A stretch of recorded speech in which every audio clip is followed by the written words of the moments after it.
उत्पत्ति 2। यसरी आकाशमण्डल र पृथ्वी र तिनमा भएका सबै कुरा बनाइसिद्धिए। आफूले गर्नुभएका काम 6औं दिनमा परमेश्वरले सिद्ध्याउनुभयो र 7औं दिनमा आफूले गर्नुभएका सबै कामबाट उहाँले विश्राम लिनुभयो। अनि परमेश्वरले 7औं दिनलाई आशिष दिनुभयो र यसलाई पवित्र तुल्याउनुभयो, किनभने आफूले सृष्टिमा गर्नुभएका सारा कामबाट यसै दिनमा उहाँले विश्राम लिनुभयो। आकाश र पृथ्वीका सृष्टिको वृत्तान्त यही हो। परमप्रभु परमेश्वरले आकाश र पृथ्वी सृष्टि गर्नुभएको दिन भूमिमा एउटै पनि वनस्पति थिएन र भूमिमा कुनै घाँसपात पनि उम्रेको थिएन, किनभने परमप्रभु परमेश्वरले पृथ्वीमा पानी वर्षाउनु भएको थिएन र भूमि खनजोत गर्न कुनै मानिस पनि थिएन। तर पृथ्वीबाट खोलाहरू निस्कि उठेर समस्त भूमिलाई भिजाउने गर्थे। तब परमप्रभु परमेश्वरले भूमिको माटोबाट मानिस बनाउनुभयो र तिनको नाकमा जीवनको सास फुकिदिनुभयो र मानिस जीवित प्राणी भए। परमेश्वरले पूर्वतिर अदनमा एउटा बगैँचा लगाउनुभयो र उहाँले बनाउनु भएको मानिसलाई यही राख्नुभयो।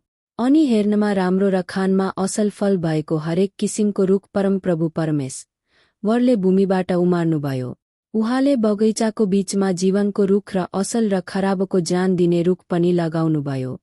बगैँचा बिजाउनलाई अदमबाट एउटा नदी निस्केको थियो र त्यहाँबाट छुट्टिएर यो 4वटा शाखा भएको थियो। पहिलो नदीको नाउँ पिसोन हो। यो यही नदी हो जुन हविलाको समस्त मुलुकमा बग्छ जहाँ सुन पाइन्छ। त्यस देशको सुन असल हुन्छ। त्यहाँ खोटो र आनिक सहरहरू छन्। दोस्रो नदीको नाउँ गिहोन हो। कुसको समस्त देशमा बग्ने नदी यही हो। तेस्रो नदीको नाउँ टाइग्रिस हो। यो अश्शुरको पूर्वतिर बग्छ र चौथो नदी युफ्रेटिस हो।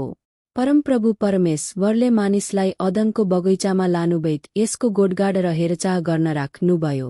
अनि उहाँले मानिसलाई यो आज्ञा दिनुभयो, बगैँचाका सबै रुखका फल तैले संकोच नमानी खाए हुन्छ, तर असल र खराबको ज्यान दिने रुखको फल चाहिँ नखानु, किनभने जुन दिन तैले यो खान्छस् तो निश्चय नै मर्नेछस्।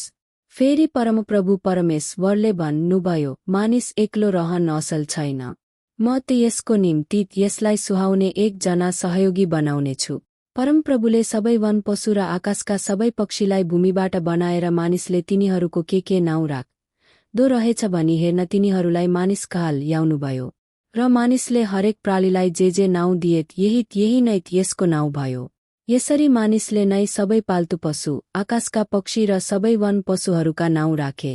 तर आदमको एक निम्ति तिनलाई सुहाउँदो कोही सहयोगी पाइएन।